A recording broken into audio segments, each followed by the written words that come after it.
نہیں سکتا۔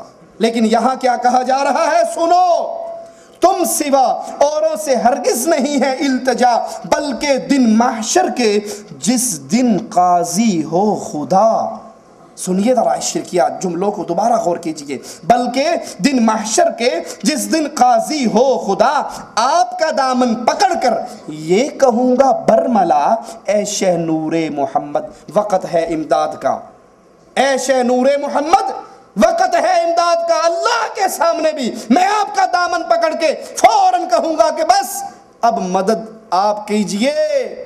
رسول اللہ صلی اللہ علیہ وسلم حضرت عائشہ رضی اللہ تعالی عنہا سے، حضرت فاطمہ رضی اللہ تعالی عنہا سے کہتے ہیں، یا بنتی خذی من، اللہ کے نبی صلی اللہ علیہ وسلم حضرت فاطمہ کو کہتے ہیں، اے میری بیٹی جو تیرا دل چاہتا ہے وہ لے لے، خذی من مالی ما شئتی، جو جی چاہتا ہے میرے مال میں سے لے لے، لیکن سن، اعملی، اے بیٹی عمل کرنا، اگر اللہ کے دربار میں پکڑ ہوگی میں محمد تجھے چھڑا نہ سکوں گا صلی اللہ علیہ وسلم۔ اور یہاں حکیم الامت صاحب کیا کہتے ہیں کہ ہمارے ان بزرگ نے کہا جس دن محشر کے قاضی ہو خدا، آپ کا دامن پکڑ کر یہ کہوں گا برملا، اے شہ نور محمد وقت ہے امداد کا۔ اور یہ ہمارے اسی امداد المشتاق کا صفحہ 124 ہے، 124 پہ پھر وہ غیر اللہ کو پکارتے ہوئے کیا عقیدہ پیش کرتے ہیں امت کے سامنے، سنیے صفحہ 124 امداد المشتاق حکیم الامت کی کتاب۔ فرمایا خدا جانے لوگ مجھے کیا سمجھتے ہیں اور میں کیا ہوں۔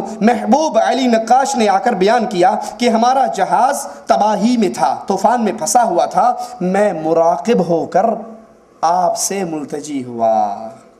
جب ہمارا جہاز مصیبت میں پھنس گیا میں فوراً مراقبہ کر کے حضرت صاحب حاجی صاحب کے لیے ان کی طرف توجہ کی اور ان سے التجا کی کہ مر رہے ہیں بچاؤ۔ آپ نے مجھے تسکین دی اور ہمارا جہاز تباہی سے نکل آیا۔ فَإِذَا رَكِبُوا فِي الْفُلْكِ دَعَوُا اللَّهَ مُخْلِصِينَ لَهُ الدِّينَ فَلَمَّا نَجَّاهُمْ إِلَى الْبَرِّ إِذَا هُمْ يُشْرِكُونَ۔ مالک کہتا ہے کفار مکہ کا جہاز جب پھنس جاتا تو وہ کس کو پکارتے؟ اور جب اللہ انہیں پار لگا دیتا پھر کس کا نام لیتے؟ اپنے مشکل کشاؤں کا، اپنے گھڑے ہوئے معبودان باطلہ کا۔ لیکن یہاں حکیم الامت تو امت کو یہ سبق دے رہے کہ جو ہی جہاز پھنسا ہمارے مرید نے فوراً حاجی امداد اللہ کی طرف توجہ کر کے کہا اب نہیں بچاؤ گے تو پھر کب بچاؤ گے؟ یہ آیت اپنے سامنے رکھیے، یہ واقعات اپنے سامنے رکھیے اور قرآن حکیم کی اس آیت کو سنیے۔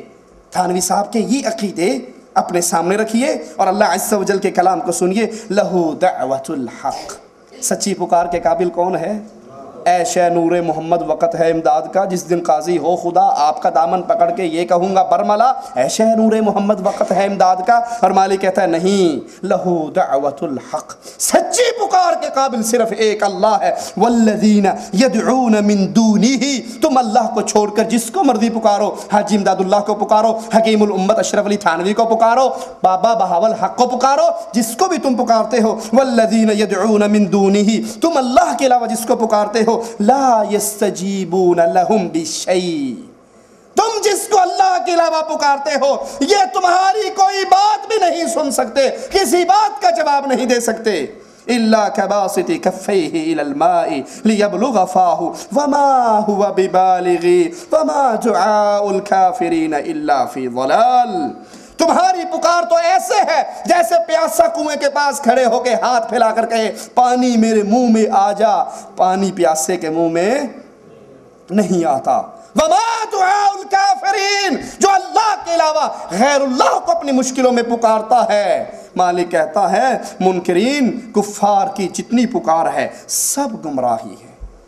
فیصلہ کیجئے، یہ تھانوی صاحب کے عقیدے، یہ اللہ عز و جل کا کلام، دونوں کو سامنے رکھیے اور رات کو بستر پہ لیٹتے ہوئے سوچئے کہیں میں دین کے نام پر عمل کرتے ہوئے اللہ کے قرآن سے دور تو نہیں ہوتا جا رہا۔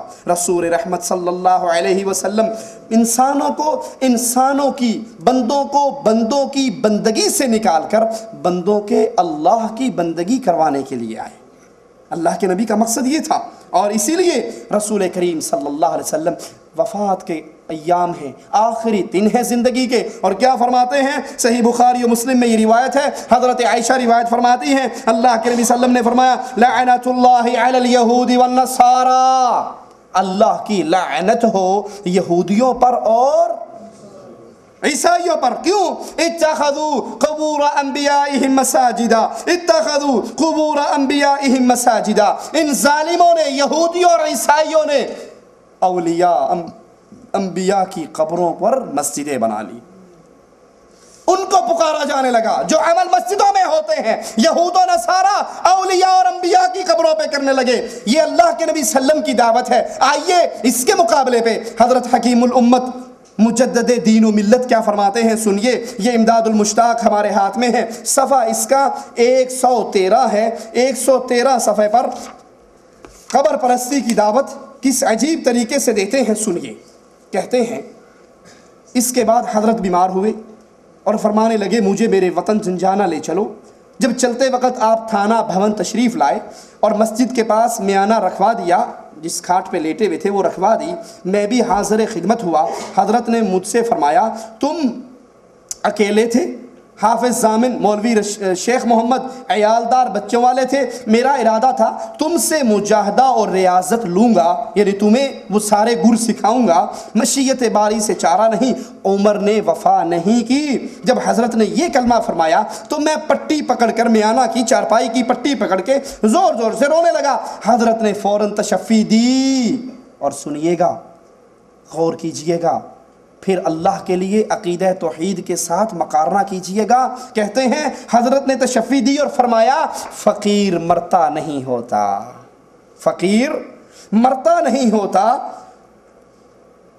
صرف ایک مکان سے دوسرے مکان میں انتقال کرتا ہے۔ فقیر کی قبر سے وہی فائدہ ہوتا ہے جو زندگی ظاہری میں میری ذات سے ہوتا ہے۔ میری قبر سے تمہیں وہی کچھ ملے گا، وہی فائدے ملیں گے جو میں زندہ رہ کر دے رہا ہوں۔ اور فقیر مرا، حضرت فاطمہ کو بلایا تھا رسول اللہ صلی اللہ علیہ وسلم نے اور کان میں کچھ کہا تھا، تو فاطمہ رونے لگی تھی یا نہیں؟ تو اللہ کے نبی نے کیوں نہیں کہا تھا کہ فاطمہ نہ رو، میں کوئی مرا تھوڑا کرتا ہوں، میں تو صرف مکان چینج کر رہا ہوں، پردہ کر رہا ہوں۔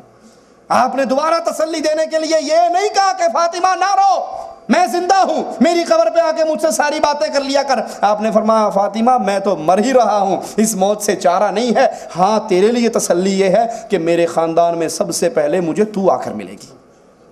اور یہاں حکیم الامت کو تسلی کیسے مل رہی ہے؟ تشفی دی، فرمایا فقیر مرتا نہیں ہوتا، ایک مکان سے دوسرے میں انتقال کرتا ہے، فقیر کی قبر سے وہی فائدہ ہوتا ہے جو زندگی ظاہری میں میری ذات سے ہوتا تھا۔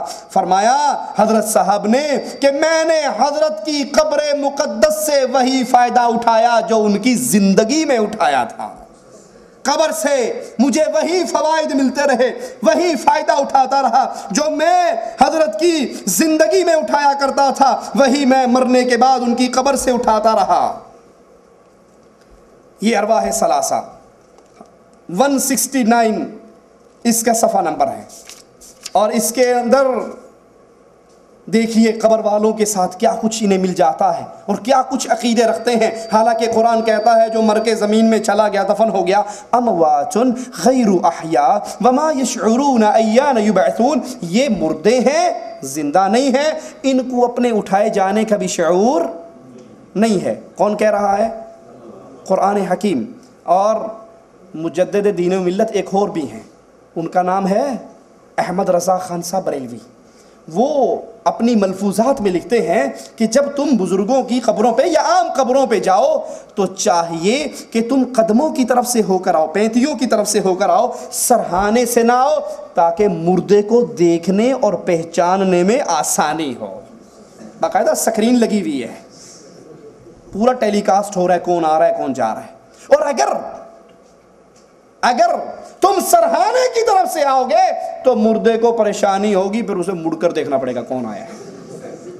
تو بیچارے کو، مرے ہوئے کو، اس کی ہڈی ویسے گردن کی تھوڑی سی کمزور ہو چکی ہے، کیوں گردن مڑواتے ہو ٹوٹ ہی نہ جائے کہیں؟ ان کے مردے نیچے پڑے ہو کر بھی زندے ہیں۔ یہی بات کیا کہتے ہیں یہاں پر 169 پر ارواح ثلاثہ تھانوی صاحب فرماتے ہیں، فرمایا جنجانہ میں ایک صاحب کشف آئے۔ صاحب کشف عالم الغیب، جس کو پتہ ہو جاتا ہے قبروں میں کیا ہے، جنت میں کیا ہے، جہنم میں کیا ہے، پیٹ میں کیا ہے،